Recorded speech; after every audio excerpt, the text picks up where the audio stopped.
es Baltasar Gracián, la obra del Criticón. Y entonces quería un poco hacer girar en torno de esta obra, en base a comentarios, reflexiones, algunas lecturas de textos, enseñanzas filosóficas para las diferentes edades. Porque realmente el objetivo de esta obra fue guiar el alma en las diferentes edades. Ese fue el motivo de por qué este sacerdote jesuita del siglo XVII escribió el Criticón, que le salió caro. Después quizás explique por qué le salió caro. No le gustó a la orden jesuita y lo exiliaron. Y hay quien dice incluso que lo asesinaron, pero bueno, eso ya es otra historia.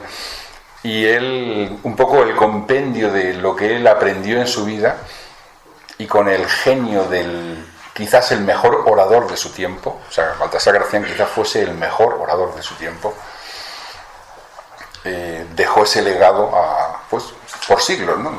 Es una obra que, aunque está escrita, que ya no es tan fácil de leer, porque es como el Quijote, ¿no? Leer textos del siglo XVII, pues por veces nos es difícil, pero aún así está llena de tesoros, de grandes tesoros. La filosofía, tal y como nosotros la concebimos, que es a la manera platónica, es una música que se hace con el alma cuando se busca la verdad. Ese es el sentido auténtico de la palabra filosofía. Filosofía es los enamorados de la sabiduría, son los filósofos. Y como decía el fundador de Nueva Acrópolis, la filosofía es como un fuego de la mente que va ensamblando las cosas, le va dando sentido, y en base a hechos, en base a circunstancias, en base a la naturaleza, va enlazando las cosas de una manera tal que adquieren un sentido en el mundo superior. O sea que es una construcción que nace de lo profundo de la mente, y es como la música. ¿Qué hace la música? La música combina sonidos y en base a esos sonidos despierta emociones, intuiciones, y puede llevar a estados de conciencia elevadísimos. Y simplemente son sonidos. Claro, esos sonidos están regidos por una matemática, unas proporciones. El músico capta una idea y esa idea la expresa, o sea, su alma se expresa a través de una matemática música. La filosofía es lo mismo. La filosofía es como trabajar con aquello que nos rodea e intentar profundizar en su verdadero sentido. Y, como decían los egipcios, en su verdadero sentido todo es mental. En su verdadero sentido todo nace en la mente. En su verdadero sentido todo está en esa dimensión que los antiguos alquimistas relacionaron con el fuego, un fuego divino, un fuego espiritual. Y la filosofía quiere hacer eso, quiere llevar el alma a través de una escalera desde el mundo sensible hasta el mundo inteligible. Fue una desgracia que a partir de los filósofos Descartes fuese relegada cada vez más en sus parcelas de conocimiento, hasta que quedó prácticamente como una teoría del conocimiento, una teoría de los fines del ser humano. No era eso. La filosofía era el alma del conocimiento. Todo aquello que se conoce, cuando se intenta penetrar su sentido profundo, que lo vincula armónica, musicalmente a todo, adquiere una dimensión filosófica. Todo es filosófico desde cierta perspectiva. En la época en que Baltasar Gracián escribió esto, eso estaba en el alma de todas las personas. O sea, decir filosofía era entender el sentido de la vida, buscarlo por lo menos, es entender el alma de las ciencias, y las ciencias eran parte de la filosofía. O sea, la filosofía natural después se convirtió en física, se convirtió en matemática. Euclides era un matemático y era un filósofo también. En la Academia de Platón se estudiaba filosofía, o sea, elevar el alma desde lo sensible a lo inteligible, usando muchos elementos matemáticos para comprender. No era matemática para desarrollar un campo de conocimiento, sino la matemática como una escalera hacia lo inteligible, hacia el mundo de los arquetipos. En la obra de Gracián eso está presente, en la obra de prácticamente todos los autores, hasta que pues aparece Descartes como buena fe. Él era un muy buen filósofo, sin duda, pero su obra significó una ruptura con respecto al alcance de lo que significaba esta disciplina o esta actitud del alma humana. Porque todo ser humano, en el momento que se pregunta, ya es filósofo. Entonces, Baltasar Gracián, para tener una noción básica, él nace en 1601, muere en 1658, nace en Belmonte, en Aragón, y él tiene una educación jesuita, él fue un sacerdote jesuita. Los jesuitas en aquella época eran tenían la mejor educación de todas. Usaban además mucho todo el sistema retórico, la oratoria como sistema educativo. Y él pues alcanzó tal fama siendo adolescente o muy joven, o sea, en su primera juventud, que rápidamente se convirtió en casi como el genio de la época y fue llamado a la corte. Estuvo en la corte, en Madrid, fue admirado en la corte como un personaje casi asombroso, celestial, por su conocimiento, por las relaciones, por el encantamiento de su discurso, por los ejemplos que ponía, y ahí comenzó a escribir una serie de obras. No quiero olvidarme de ninguna de ellas. Entonces escribió, y en ese orden, escribió El héroe, cómo debe ser el ser humano para poder ser realmente hijo del cielo. El político, donde pone como ejemplo a Fernando el Católico, como ejemplo de perfecto político, igual que había hecho a Maquiavelo, que también lo eligió como perfecto político. El arte del ingenio, que en realidad es un tratado de oratoria, o sea, es una exposición de las figuras retóricas, claro, con los ejemplos suyos, tiene que ser sublime. Digo tiene porque esa obra no la he leído todavía, pero no va a tardar mucho en caer. El discreto, que es también cómo debe ser el filósofo prudente. Y finalmente Oráculo Manual, arte de la prudencia, que es de los más conocidos. Creo que es este, que entró en el reino de la autoayuda y se convirtió en uno de los grandes clásicos de la autoayuda. O sea, se vendieron 30.000 o 40.000 ejemplares. 30.000 o 40.000 ejemplares de Gracián, es un autor del siglo XVII, pero se convirtió en un tratado de empresario, porque eran enseñanzas muy aplicables para ser un buen empresario, claro. Y luego escribió El Comulgativo, que es una obra religiosa. Curiosamente es la única obra religiosa que tiene, siendo sacerdote jesuita, que es una serie de enseñanzas para aquellos que van a comulgar. Y ahí aparece un carácter muy emocional y muy místico. Bueno, ahí expresó todo su anhelo místico asociado a la religión. Y luego El Criticón, que en realidad son 3 obras, la escribió con otro nombre, con el nombre del hermano, porque el libro la verdad es que es una crítica despiadada a las costumbres de la época y no deja títere con cabeza. Además lo hace de una manera. Y escribió la primera parte. Claro, los jesuitas se enteraron de que era él el escritor, le llamaron la atención, le prohibieron escribir más.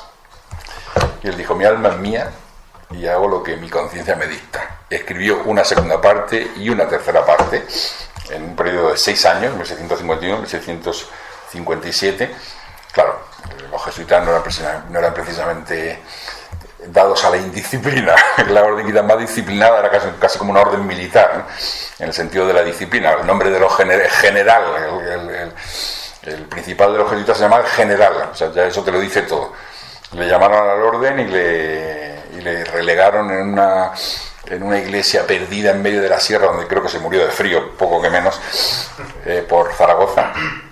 Y allí hace frío, es Soria, toda esa parte de Castilla y Aragón. Como experiencia de vida, él dice que una de sus más bellas experiencias de vida fue ayudar a morir a la gente. Pues él participó como capellán militar no sé en qué batalla, no recuerdo, y para él la experiencia de ver morir y ayudar a la gente a morir él lo narra como una de las experiencias decisivas de su vida. Y por último, pues poco tiempo después de terminar de escribir y de editar El Criticón, pues murió un año después. Por eso hay malas lenguas que dice qué casualidad, ¿no? También en aquella época la gente se moría antes, ¿no? Bien, pero esta obra, y curiosamente, no hay prácticamente ni una mención religiosa. O sea, son religión natural, filosofía natural, perspectiva de Dios en el sentido platónico de la palabra, y todo lo que se enseña y estudia de forma moral está desvinculado de lo religioso como institución, pero está unido completamente a la religión del alma. El alma, más allá de que sea de una religión o de otra, institucionalmente tiene en sí mismo un camino de ascensión propio, y está aquí claramente designado. los 3 libros que forman esta obra son precisamente la juventud, la madurez y la vejez. O sea, son enseñanzas para la juventud, enseñanzas para la madurez y para la vejez. El libro es asombroso por la cantidad de máximas, de enseñanzas, de razonamientos. Es una obra asombrosa, es verdaderamente asombrosa.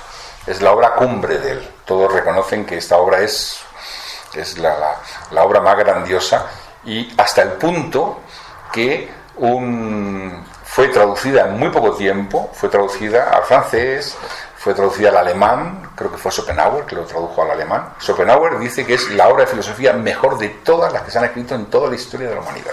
Schopenhauer. Nietzsche también dice que es prácticamente de las obras de filosofía mejores de todo el siglo en que vivió. Y muchos otros autores lo leyeron y consideraron esta obra como sublime. La verdad es que yo no entiendo cómo pudieron traducir esto a otras lenguas, porque es un castellano de esto del siglo XVII con expresiones. Me quedé sorprendidísimo cuando la vi traducida al portugués, porque son expresiones muy difíciles de traducir. Vamos, de hecho, cuando estuve comparando un poco, cuando llegan las expresiones difíciles, las retiran. Sí, es que es muy difícil. Son expresiones muy difíciles de traducir. Son muy castizas. Son tan castizas que ¿cómo se traduce eso en otra lengua? Esta obra está pletórica en alegorías. Es una sucesión de alegorías. No las he contado. No he encontrado una sinopsis del libro, lo cual es muy extraño, porque no encontrar una sinopsis de una obra clásica literaria ya es muy difícil. Un resumen en 3 páginas, en 4 páginas, en 10 páginas. No existe. Vamos, si existe en una página, pero eso no es válido. Ahí prácticamente no se puede decir nada. Voy a ver si me animo a hacerlo. En fin, me va a llevar un poco de tiempo, pero yo creo que en un mes lo puedo tener, para que esté a disposición de todo el mundo. Un resumen, no para evitar leer el libro, no sustituye la lectura del libro, sino para tener el esquema de todas las alegorías que hay. Alegoría de tal, alegoría de cual, alegoría de cual, alegoría de cual. Muy sintético, sin llegar a entrar en las enseñanzas que da en cada alegoría, que son muy, muy profundas. Pero debe ser del orden de, calculo, entre 80 y 100 alegorías que hay. Algunas de ellas son sublimes, otras son un poco forzadas. Era muy propio de la retórica jesuítica en aquella época a veces forzar de forma muy divertida. Por ejemplo, tiene una página entera de los diptongos morales. Entonces, las personas que son diptongos, dice, o las situaciones que son diptongos. Un diptongo es cuando 2 letras se pronuncian juntas, ¿no? Por ejemplo, guardar. Es un diptongo, si no sería guardar. O sea, habría que romper por la mitad y suena solo como una sílaba. Una página entera de todo tipo de situaciones morales que son diptongos. Son una mezcla, dice el ser humano. Es muy difícil encontrar un ser humano de verdad. Nosotros somos diptongos, de hombres bestias. O sea, una parte de hombre, otra parte de bestia. Y vamos juntos, indisolubles. Diptongos de todo tipo. En todas las situaciones morales imaginables hay un diptongo. Y no solo eso, paréntesis. Dice es que es un capítulo que se llama El descifrador. Entonces, alguien que descifra lingüísticamente las situaciones morales del mundo. Dice, todo hay que leerlo de forma diferente a como lo vemos. Hay que descifrarlo, como un espía que tiene que meter una clave para descifrar. Dice, a ti te dan la cifra, te dan la cifra y tú tienes que meterle la contracifra. Esto es PGP, o sea, de encriptación. Antiguo, sistema de encriptación antiguo basado en un sistema militar antiguo, ¿no? Hay una cifra y una contracifra. Entonces, la naturaleza es un libro cifrado. El ser humano y todo el escenario moral es un gran, gigantesco libro cifrado. Hay que meterle la contracifra para leer lo que quiere decir. Entonces dice, por ejemplo, el paréntesis. Hay personas que son paréntesis, no añaden nada a lo que ya quiere decir. Su vida es un paréntesis, eso significa que se puede retirar de la oración y nada significa. Él es muy cáustico, es ácido por veces. Pero así con todo, O sea, lo relaciona todo con todo, y algo muy propio de la oratoria jesuita de su tiempo es hacer relaciones que a veces son un poco forzadas, pero en todo caso siempre son muy divertidas. muy, muy divertidas. Entonces vamos a encontrar toda una serie de alegorías en esta obra, de la cual yo había seleccionado pues para hablar de 6 o 7 o 8, bueno, tengo 12, pero yo soy muy optimista. 12, yo sería, según Gracián, una persona tilde, los que están acentuados, o sea, están acentuados y después no, el discurso no se termina, o sea, él dice las personas tilde, es curioso la relación que hace. Entonces, bueno, voy a ir desarrollando hasta que vea que es un tiempo adecuado y voy a terminar leyendo algunos párrafos seleccionados. En relación con la filosofía de las edades, yo he escogido un poco enseñanzas filosóficas para las diferentes edades de la vida. Algo muy importante, que lo encontramos ya en Shakespeare y lo encontramos en Cornelio Agripa, es la división de las edades humanas en relación con los planetas. Que esto ya lo presentó, creo que fue Galeno o un médico clásico, y aparece después en Shakespeare, en una de las obras.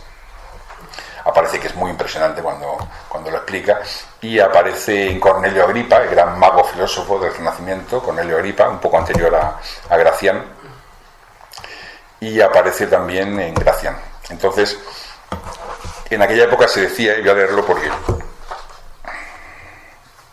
¿dónde está eso?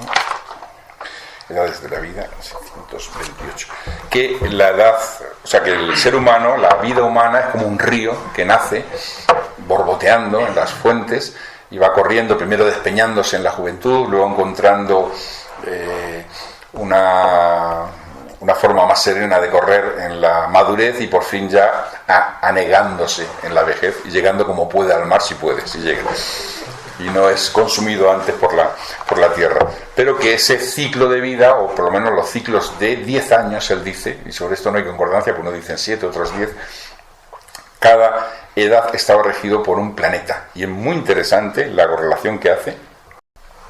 Creyeron vanamente porque él no podía decir que esto es cierto, porque él es sacerdote jesuita y, en fin, tenía sus límites, ¿no?, ya editar esta obra, o quizá porque pensaba realmente que no se correspondía con la verdad.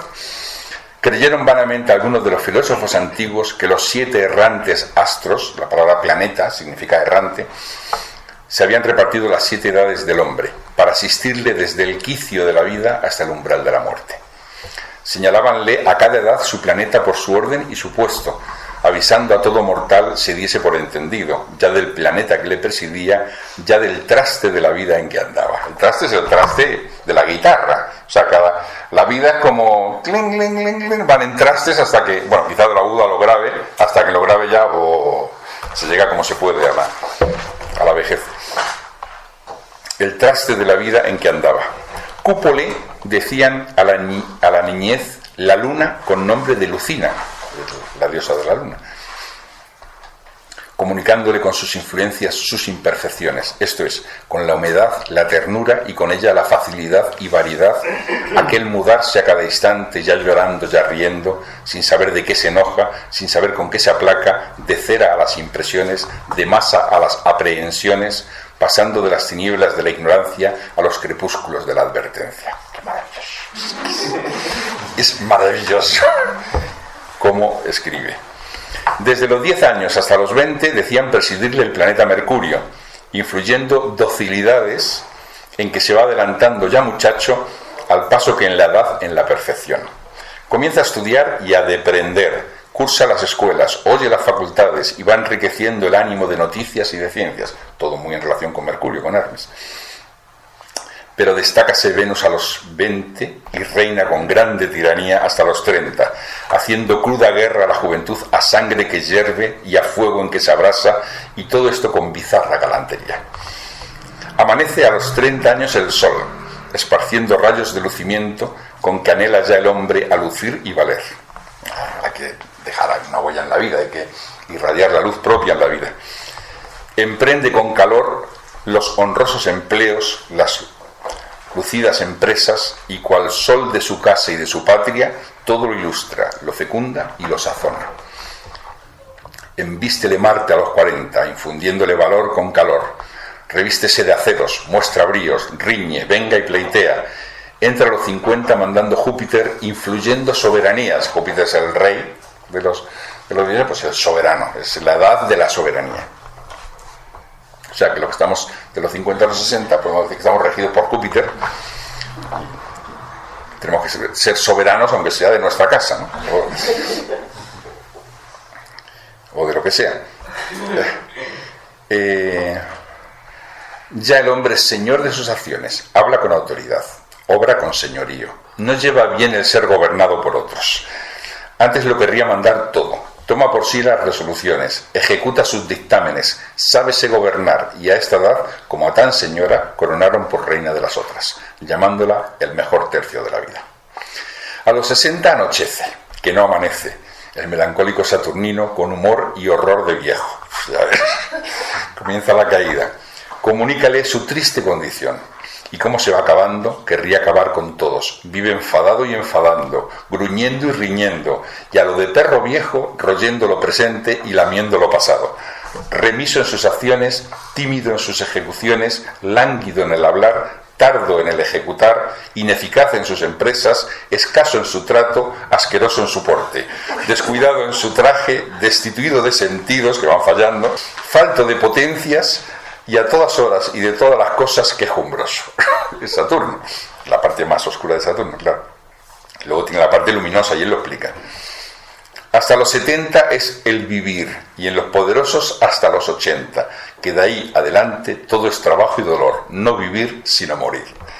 Acabados los 10 años de Saturno, vuelve a presidir la luna y vuelve a niñear y a monear el hombre decrépito y caduco con que acaba el tiempo en círculo, mordiéndose la cola de serpiente, el ingenioso jeroglífico de la rueda de la humana vida. Es que es genial, genial, verdaderamente genial. Entonces, él va a dar toda una serie de alegorías que son enseñanzas morales, sobre todo de filosofía moral, en relación con las diferentes pruebas que se experimentan en la vida, y hablar de las virtudes y de los defectos y cómo atacan, en qué edad atacan, quiénes atacan y en qué edades. La obra comienza con el encuentro de dos personajes que son los protagonistas, que son Andrenio y Critilo. Andrenio había sido criado en una fosa por los animales, no sabe quién es su madre.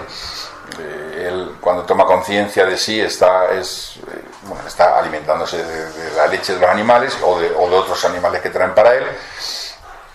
No puede salir de la fosa, porque no tiene forma de salir, y es una especie como de... es un personaje literario que ya existe, ¿no? Por ejemplo, el filósofo autodidacto de Ibn Tufayl habla de un personaje de esta naturaleza también, y de ahí salió el Robinson Crusoe. O sea, el Robinson Crusoe está basado en el filósofo autodidacto del autor árabe, y esto en cierto modo recupera esa idea. Y ahora esta persona sale porque hay un terremoto y la fosa se desmonta, consigue salir, se encuentra con otro personaje que había sido una vida muy dura suya, hijo de una persona muy rica que cometió muchísimos errores en la juventud y al final le exiliaron. Bueno, todas unas aventuras de vida que lo convierten en filósofo. Se encuentran los dos, y en cierto modo los dos, Critilo y Andrenio, representan como las dos partes del alma humana. O sea, la parte inocente y la parte experimentada. La parte que es hija de la naturaleza y la parte que es hija de la razón. La parte que va cometiendo todos los errores uno detrás de otro, pues mete el pie en todos los agujeros y le salva Critilo y lo va reconduciendo, a veces con dolor, del mismo Andrenio, porque son como uno, en realidad forman una unidad. Una de las escenas más divertidas del libro es cuando ya en la tercera parte, cuando llegan y se encuentran con Vejecia es la vejez, es la diosa de la vejez, el uno que ha ido cayendo en todas las trampas de la vida y ha sido salvado, pero después de caer, claro, por Critilo, el uno se encuentra con lo que sería una vejez de plomo, y el uno se encuentra con una señora aterradora, que le agarra la mano y le sujeta la mano, y como preámbulo de sufrimientos futuros, y en fin, el panorama de una vejez no triunfante sobre la vida, sino casi como esclavo de la vida.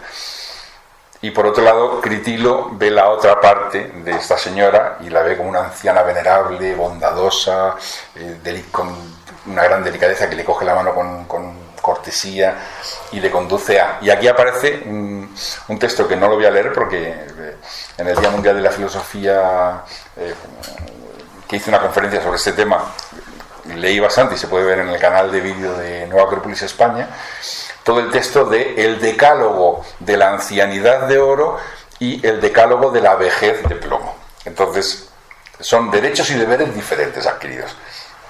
Y es muy divertido.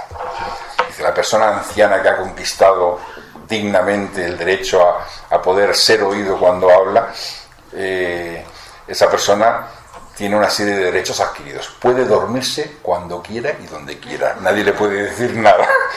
Puede decir lo que quiera cuando quiera. Porque ya, perder la vida, si ya no le queda vida. O sea que total, si le van a castigar, tiene una serie de derechos muy, muy divertidos. Por otro lado, los derechos, las imposiciones de la vejez caduca también son terribles. Entonces se entra por una puerta por otra. Evidentemente Andreño entra por la puerta de la vejez que no se quiere la muerte, y el otro por la ancianidad, que se ve la muerte como un encuentro con el mundo de las esencias, como lo decía Platón. Se encuentran los dos, bueno, y comienzan a viajar juntos por Europa, que muchas veces son Europa, pero son escenarios en realidad morales, son alegorías, se encuentran con hombres, monstruos, aquí comienzan las alegorías morales. Y la primera, que tampoco lo voy a explicar con detalle porque ya lo hice y lo leí, es bellísima porque explica cómo las almas entran en la vida. Y dice que las lleva a la vida una especie como de señora que es totalmente dulce, maternal, agradable, y entonces conduce todo un río de niños que los va conduciendo por un desfiladero, todos riendo, todos jugando, todos son embelesos, todos son alegrías, y cuando los lleva a lo más fondo de ese desfiladero, en medio de donde ya no hay casi luz del sol ni cielo, empiezan a atacar monstruos, fieras que estaban esperando para comerse a los niños. Lobos, osos, serpientes, todo tipo de... Y explica de forma muy bella cómo ese es el símbolo de la alegoría del alma cuando entra en la vida. Nadie le explica con qué se va a encontrar. O sea, la vida te va guiando de forma muy amable, generalmente pues más o menos amable. Los padres cuidan de los niños, claro, evidentemente, pero si no hay unas lecciones morales de lo que hay que tener cuidado, lo que se encuentra el alma directamente, pues con 11, 12, 13 años, cuando comienza a despertar la razón, ¿cómo soy capaz de enfrentar estas situaciones que se mueven dentro de mí, y estas pasiones? Y explica cómo el alma es comida por todos esos monstruos que representan todos los defectos que aquejan al alma humana, y que en ese momento, que es el despertar de la razón, llegan una especie como de diosa o de mujer angelical con alas y rodeada de sirvientas que llegan del cielo e intentan salvar a los que pueden, o sea, salvar las almas que pueden. Ella es la filosofía. O sea, esta mujer que aparece alada es la filosofía, es la que salva el alma de los monstruos de la ignorancia que se comen el alma, porque el alma no ve, no sabe qué escoger, no sabe cómo enfrentar las situaciones, no sabe medir, no sabe hallar la llave, ¿no?, de las puertas. Y es una imagen muy bella porque le dan, lo que hacen esta diosa, ángel, señora, es darle una especie como de joya a cada uno, que es la joya de la razón. Y esa joya, con esa joya tiene que llegar hasta la muerte. O sea, ahora depende de él, y con esa joya que más se ilumina cuanto más se hace una vida virtuosa, filosóficamente virtuosa, o sea, con sentido, y menos cuanto más se aleja del camino. Hay un camino de la virtud, que es el camino de la vida con mayúsculas. Cuanto más se aleja y entra en laberintos o en caminos cerrados, va disminuyendo su luz hasta prácticamente apagarse. Entonces esa piedra representa precisamente la conciencia humana. Y quien otorga la conciencia humana en este autor, en esta obra, es la filosofía. Es la que le dice, esta es la conciencia, que es la razón humana, que te tiene que dar medios para poder ir superando las diferentes pruebas de la vida. Bueno, luego hay toda una serie de lecciones en medio, pero bueno, nos pasamos a la madurez, ya sería el segundo libro. En el segundo libro hay una escena, una alegoría bellísima sobre Argos. Se encuentran con Argos, esta especie como de personaje mitológico con 1000 ojos, ¿no? Y Argos los introduce en la madurez, o les hace pasar les introduce en la madurez. Y es muy bella la escena donde explica que no se pueden pasar, hay cosas que no pueden pasar de la niñez a la madurez, si no queremos ser el ridículo de todos. O sea, son como la aduana de la madurez. Es muy, muy interesante. Los 1000 ojos que tiene son los ojos del discernimiento, los ojos de la intuición, de la visión del alma. Critiro le pide si le puede dar algunos ojos y dice, no, estos ojos no voy a deshacer de ninguno de ellos, no tienen valor, vamos, el único, valen más que un ojo de la cara, que sería una expresión española, vale más que un ojo de la cara, pero los puedes despertar tú si convives con aquellos que tienen discernimiento.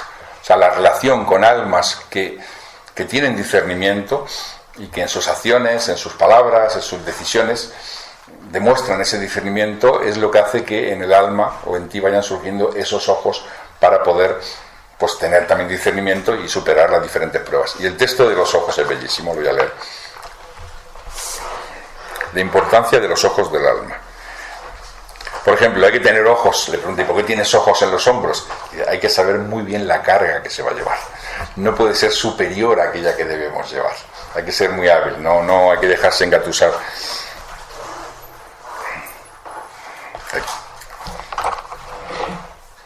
Prométoos que para poder vivir es menester armarse un hombre de pies a cabeza, no de ojetes, sino de ojazos, muy despiertos.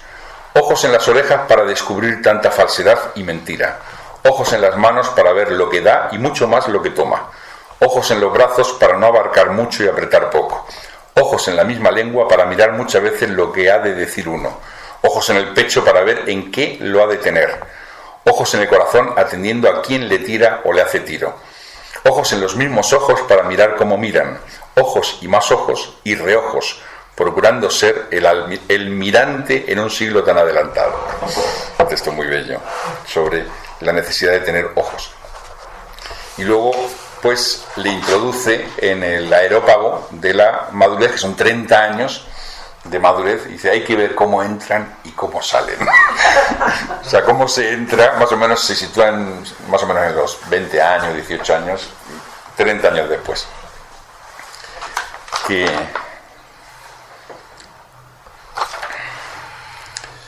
Bien, otra de las alegorías que ya expliqué un poco es el libro del mundo. Dice que toda la naturaleza es un libro. El mejor de todos los libros que existen es la propia naturaleza. Y en la misma vida.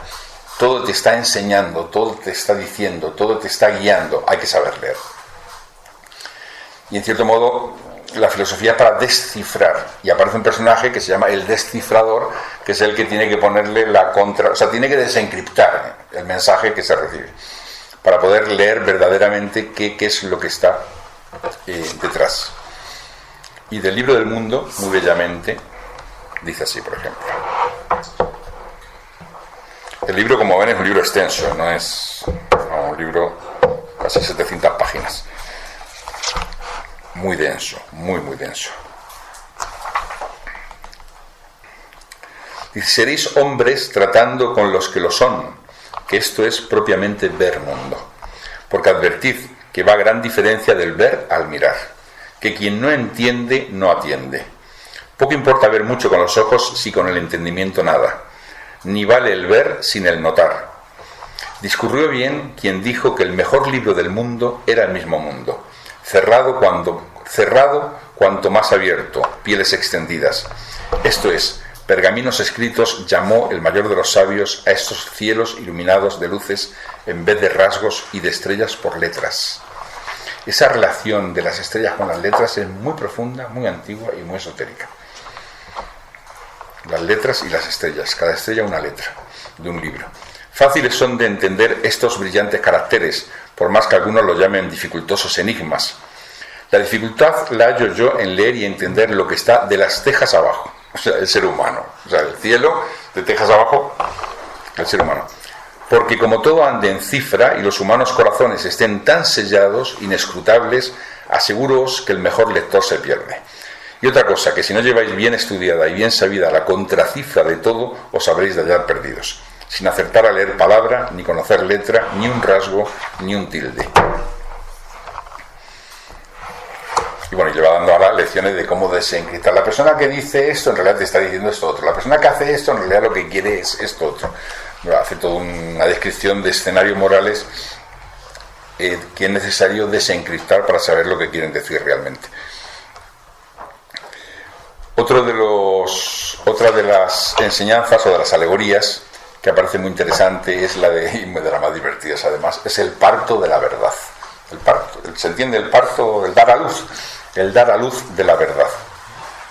Es una escena donde los personajes van avanzando por una especie como de meseta y se encuentran todos huyendo, todos huyen, despavoridos, gritando, los ministros, los reyes, los embajadores, los profesores, los que hacen oficios artesanales, todos huyendo. Dice, ¿por qué huís? Dice, es el monstruo, que llega el monstruo. Y dice, ¿qué monstruo será? Y ellos siguen avanzando hasta que se enteran de que es que viene la verdad. O sea, la verdad va a parir. Cada vez que la verdad pare, hay que echarse a temblar. Hasta el punto de que dice el hijo de la verdad en el alma humana, generalmente en el alma humana, claro, lleno de tinieblas como estamos. La verdad, cuando pare, lo que genera en el alma humana es odio. O sea, el odio, porque claro, ¿estamos realmente dispuestos a oír la verdad? Imaginaos un mundo donde solo se dijera la verdad. Bueno, sería un mundo antisocial completamente, vamos. En esa sociedad no se puede vivir. Hay que, bueno, si no decirla, edulcorarla un poquito, el eufemismo. Y va poniendo ejemplos de reyes que temen la verdad, y finalmente los únicos que se atreven a decirla son los bufones, ¿no? Que son los que, y de todos los personajes que, claro, que no pueden de ninguna manera aproximarse hasta el propio Critilo, que es el gran filósofo, cuando ve el tumulto de las personas, no es capaz y sale también huyendo porque la verdad, quizás la que nosotros nos podemos decir a nosotros mismos, hasta ahí podríamos resistir, pero que nos la digan los otros. Dice, la verdad es muy bella para decir y terrible para oír. Es una enseñanza muy interesante. Todos queremos decir la verdad de los otros, pero cuando nos dicen nuestras verdades, esa escena es muy divertida, como huyen todos. Otra de las alegorías muy divertidas, que ya nos entramos en el tercer libro, que es el de la vejez, es la cueva de la nada. O sea, van por una planicie toda cubierta de flores, de palacios, pero todo como mediocre, todo insulso, sin ningún tipo de gracia, sin ningún tipo de luz, no hay brillo, no hay nombres eminentes, no hay nadie destacado, no hay. Y nos enteramos después por el libro que se trata de aquellos que ya entraron en el ocio. O sea, no quieren ya hacer nada. Ya, pues lo que podían haber hecho, si lo han hecho ya no quieren hacer nada, o no han hecho nada y no van ahora ya a esa edad a hacer nada, pues si no se ha hecho nada hasta los 60 años, a no ser que se haya querido hacer y ahora se hace, pero donde no hay querer, no hay verdadero querer. Y dice que uno de los, porque cada edad tiene, digamos, sus pruebas. La prueba de la infancia es la inocencia, precisamente. Tiene que haber alguien que vaya haciéndote ver. Dice el niño, una enseñanza muy buena de él es: el niño dice siempre que sí y el anciano dice siempre que no. Entonces hay que enseñarle al niño que no todo es sí. Cuidado, que todo lo que pruebas, no todo debes probarlo, no todos, o sea, no debes decir, como nos decían a nosotros de niños, no te vayas con personas que no conoces, no hables con desconocidos, porque el niño es todo sí, sí, sí, y la inocencia, ¿no? Ahora, el problema del anciano es que ya nada entra, o sea, es no. Dice, al niño hay que enseñarle, hay que guiarle de forma firme, amable, bondadosa, irle enseñando qué no debe, dónde no debe estar. Y cuando se tiene una rabieta, por ejemplo, o una situación, no. Tienes que hacer lo que debes hacer. No te vas a dejar llevar por el animal de ninguna manera y en ese sentido ser firmes. Luego vienen las pruebas de la pasión, ¿no? Asociadas pues al despertar de la emotividad, al despertar del sexo, al despertar de... Y bueno, pues toda una serie de pruebas de cómo el alma debe irse templando, debe irse poniendo, como decía Platón, a prueba. Porque cuando él habla de la gimnasia y la música, en realidad las dos son para el alma. La gimnasia sirve para el cuerpo también, claro. Pero dice, la música, en la República lo dice claro, son las dos para el alma. O sea, la música para despertar el alma y guiarla en el mundo luminoso, y la gimnasia para que el alma domine la personalidad indómita. O sea, ponerle a prueba en base a ejercicios, marchas, ritmos, dificultades, pasiones que debe enfrentar y tiene que sujetar. Esa es la gimnasia, ese es el sentido de la gimnasia que da Platón, y aquí también aparece. Pero luego las edades a medida que avanza la edad, la ambición, la codicia. La codicia no es de la madurez, es la enfermedad de la vejez. Querer guardar, querer atesorar, querer apropiarse de, cuando en realidad ya para qué sentido tiene. Y bueno, va explicando un poco diferentes pruebas, diferentes defectos que se encuentran en diferentes edades. Hay un texto muy bello que podemos llamarlo enfermedad del alma, que está en la mitad de la vida, y es en la mitad de la vida donde, en cierto modo, hay una especie como de juicio, en la mitad de todo siempre hay una especie como de juicio, donde el alma tiene ya problemas y llegan auxilios espirituales, pero que se deben enfrentar, estos auxilios espirituales deben enfrentarse con todas las fuerzas de la materia. Y eso está bellísimamente expresado en este texto, que dice así: enfermó el hombre de achaque de sí mismo. Que son frases. Se enfermó de sí mismo.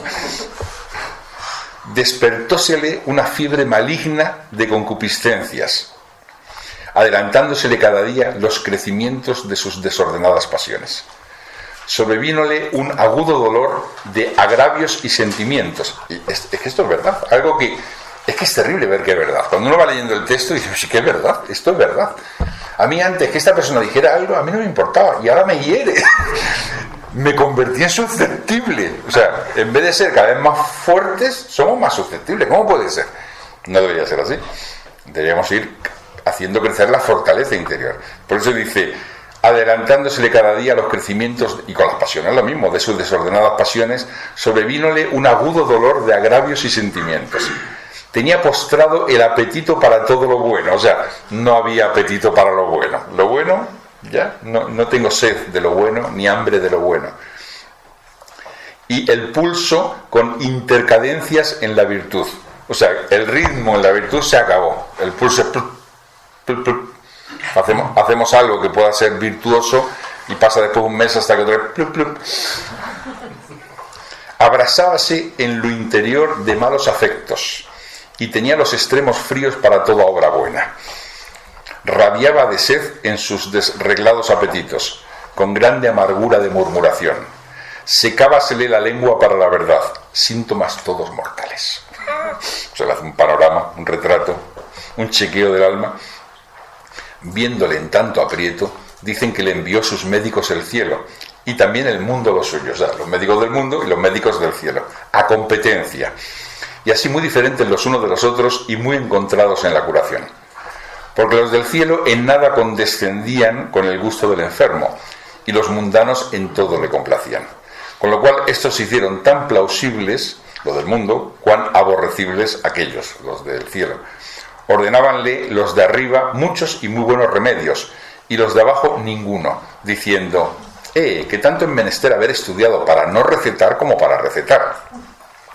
Citaban los eternos magistrales textos, y los terrenos ninguno, y decían, más vale testa que texto.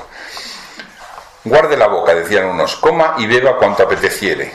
Los otros, tome un vomitivo de deleites, o sea, echar todos los deleites, que le será de mucho provecho. Los otros, no haga tal, que le inquietará las entrañas y le postrará el gusto. Denle minorativos de concupiscencia.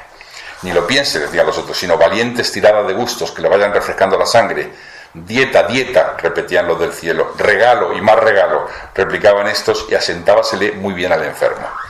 Púrguese, le recetaron los celestiales, porque vamos a la raíz del mal y a derribar el humor vicioso que predomina. Eso no, salían los mundanos. Tome sí cosas suaves con que se entretenga y alegre.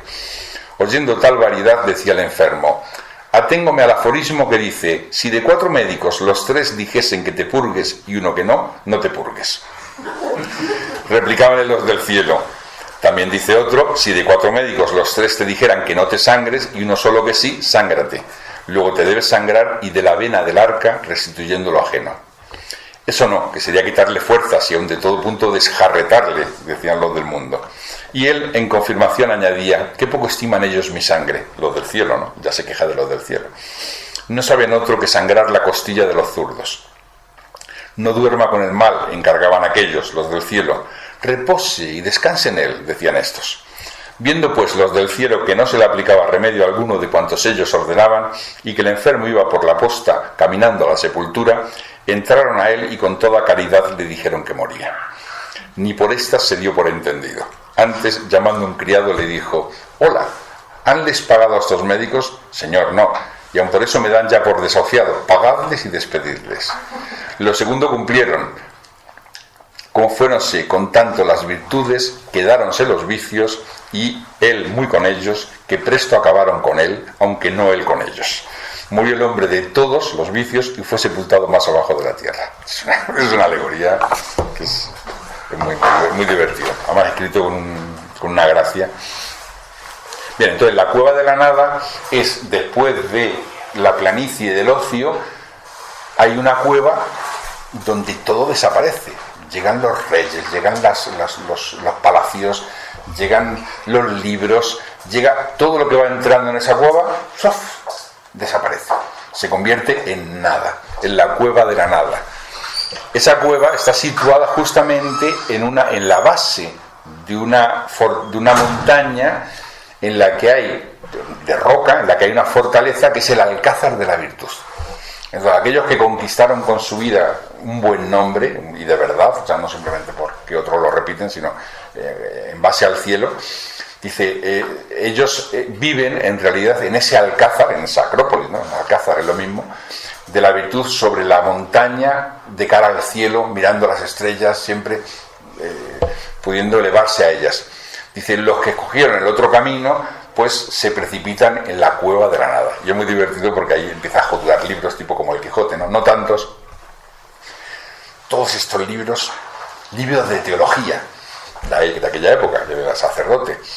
Y le dice, ¿pero cómo puedes lanzar libros de teología si hablan de misterios divinos? Dice, no son nada, porque no hacen más que repetir lo que los otros dijeron, fuera, a la nada. Libros de tal, todos a la nada, a la nada.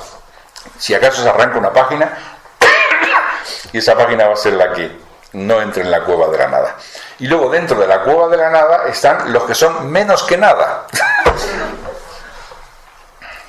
que tiene una página dedicada a los nadillas. Son los nadillas, los no nada, que son, no es que no sean nada, es el desastre total. O sea, son los que fingieron, los que se atribuyeron honras que no tenían, los que, bueno, un panorama muy divertido de leer, pero que quizás no dé tiempo ahora para exponer. Otra escena muy interesante es otra alegoría, y es un capítulo entero, una crisis, es el nombre de los capítulos, el encuentro con Felicinda, que representa la plenitud de la felicidad. Y es muy bello porque se sitúa la acción en Roma, llegan ante un embajador, y en Roma pues hay toda una especie como de corte de sabios que están debatiendo sobre qué es la felicidad. El capítulo de la felicidad de este libro es tan bello, digo por si alguien se quiere animar, que sería perfectamente representable en teatro. Bellísimo, porque aparece de una serie de sabios y cada uno de ellos va exponiendo lo que es la felicidad.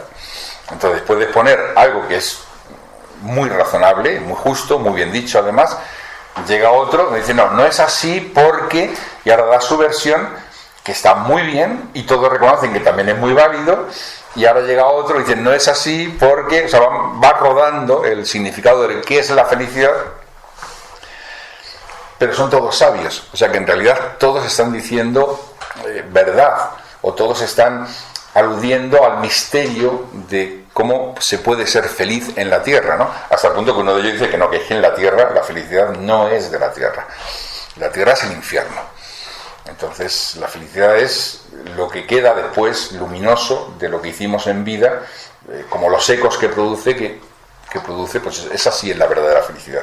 Pero es todo un ejercicio filosófico y de argumentación en base a lo que podemos entender por felicidad profundamente, porque lo que están hablando son todos sabios, que es una obra de arte, es un texto de filosofía. Y una de las últimas alegorías es la rueda del tiempo, donde se describe cómo el tiempo hace girar todas las cosas, e incluso cómo el tiempo es expresado como un personaje. Ellos se suben a una especie como de observatorio astronómico, más o menos, y con unas lentes que les da, que pueden ver el alma de las cosas, a Critilo y a Andrenio, comienzan a ver elementos que son del alma de las cosas, y pueden ver el pasado, pueden ver el presente, el interior de las cosas, y pueden ver el futuro, desde esa especie como de altozano. Y desde ahí ven un personaje que lleva una especie como de, curiosamente muy semejante al personaje del tarot, que lleva una especie como de mochila, una salvarda, ¿cómo se dice? Sí, una mochila a un lado y a otro, ¿no? De eso que se lleva, unas alforjas. Y dice que al moverse, pues va moviendo los pesos de un lado a otro, y dice, este personaje es el que rige el tiempo interior de las cosas. Dice, y es el que hace que se alcen imperios, caigan, se alcen grandes palacios, caigan, y que el cetro de la cultura vaya pasando de un país a otro y de un lugar del mundo a otro. Dice, la naturaleza es así, porque todo está en la rueda del mundo, nada puede permanecer siempre en el mismo sitio, y es lo natural. Y la descripción que hace de la rueda, que es muy bella, estamos ya finalizando la rueda del tiempo, de nuestro tiempo de conferencia, 630, pues creo que aquí se giró la rueda del tiempo. Bueno, desde esta eminencia, les decía, solemos con mucho deporte, algunos amigos tan geniales cual joviales, registrar todo el mundo y cuanto en él pasa, que todo corre la posta. Desde aquí acallamos las ciudades y los reinos, las monarquías y las repúblicas, ponderamos los hechos y los dichos de todos los mortales, y lo que es más de curiosidad, que no solo vemos lo de hoy y lo de ayer, sino lo de mañana, discurriendo de todo y por todo. ¿Pero dónde está? Aquí está. Pero la que fue gran vista y espectáculo de mucho gusto fue una gran rueda que bajaba por toda la redondez de la tierra, desde el oriente al ocaso de la ocasión. Veíanse en ellas todas cuantas cosas hay, ha habido y habrá en el mundo, con tal disposición que la una mitad se veía clara y exentamente sobre el horizonte, y la otra estaba hundida acullá abajo, que nada de ella se veía, pero iba rodando sin cesar, dando vueltas, al modo de una grúa, en que se metió el tiempo, y saltando de la grada de un día en la del otro, la hacía rodar y con ella todas las cosas.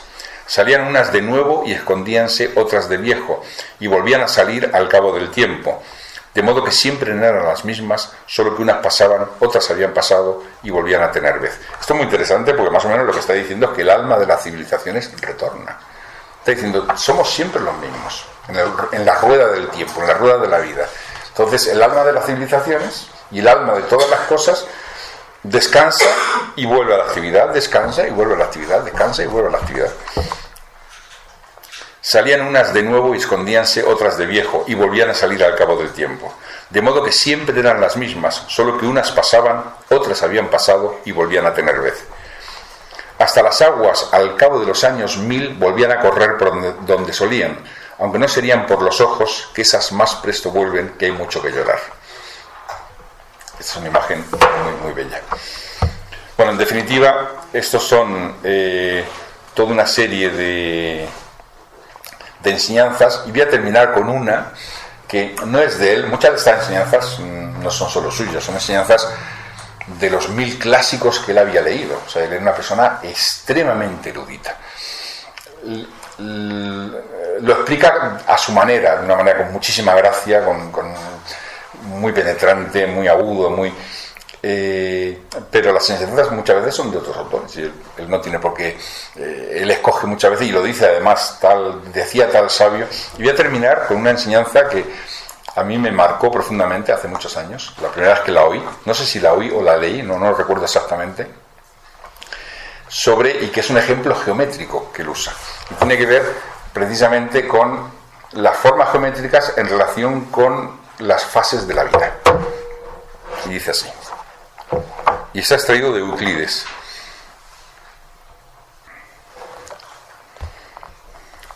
advierta, está hablando de la madurez, está en la etapa de la madurez. Sea hombre de museo, aunque ciña espada, y tenga delecto con los libros, que son amigos manuables. Qué frase. Un libro es un amigo manuable, o sea, un amigo que se puede llevar en la mano. No embuta de borra los estantes, que no está bien un pícaro al lado de un noble ingenio. Y así ha de preferir sean los juiciosos a los ingeniosos, a los libros juiciosos a los libros ingeniosos. Muestre ser persona en todo, en sus dichos y en sus hechos, procediendo con gravedad apacible, hablando con madurez tratable, obrando con entereza cortés, viviendo con atención en todo y preciándose más de tener buena testa que talle. Y aquí viene la enseñanza. Advierta que el proporcional Euclides dio el punto a los niños, a los muchachos la línea, a los mozos, a los jóvenes la superficie y a los varones la profundidad y el centro. Esta es una enseñanza bellísima que da Euclides, que dice: el niño es punto. Y es que es verdad, un niño es punto. Cuando está el bebé, todo gira en torno de él. Ahí está la madre dando vueltas y más vueltas y más vueltas, y no se puede, es el centro de todas las cosas. Hasta que nace el segundo hermano, ya hay 2 centros y vienen los celos, ¿no? Dice, los muchachos la línea, es como si los niños fueran la semilla y el muchacho, ya el jovencito, es pic, ya se insinúa, ya se ve para dónde va a ir, cuál es su carácter, cuál es su naturaleza, hacia dónde tiende, ¿no? Pero es línea, no abarca. A los mozos la superficie. O sea, ya se expanden, comienzan a querer ir no solo en una línea, en la superficie son infinitas líneas, o una línea que se mueve. Dice, y los varones, las personas adultas, la característica es el volumen. No solo físicamente, que también el volumen aumenta con la edad. Hay que ser muy cuidadoso para no perder la línea precisamente. Pero la línea del adolescente, no de la persona madura. O sea que podemos defender hasta... En fin, no vamos a entrar en esos temas que son muy delicados, dadas las alienaciones de la época. Entonces, pero es interesante, lo propio de la persona adulta, del alma madura en la vida, es el volumen. Porque es estable, abarca, es propietaria de cosas, cuando digo cosas, experiencias, vivencias, no sé, todo aquello que fue incorporando como tesoro en su memoria, en su vida, y de centro, o sea, porque el niño es punto y es centro de miles de cosas, pero él es centro solo. No, la persona madura es volumen y centro, porque ahora ya encontró el sentido de las cosas, o debería haber encontrado el sentido de las cosas. O sea, después de experiencias en todas las direcciones, después de viajes internos y externos, después de dolores y también de alegrías, de felicidades y sufrimientos, pues poco a poco el alma debe ir adquiriendo volumen, como el fruto. El fruto comienza con un punto, es el retoño, y después va creciendo y después coge volumen y después se sazona, ¿no? ¿Sí? Que se va transmutando la fruta hasta que ya es el momento. Y en cierto modo la persona adulta debería llegar a un estado de vida, de conciencia, donde siente en sí una cierta estabilidad. No tiene que estar corriendo detrás de todas las cosas. Eso está en contra de su gravedad, o sea, del sentido moral de gravedad.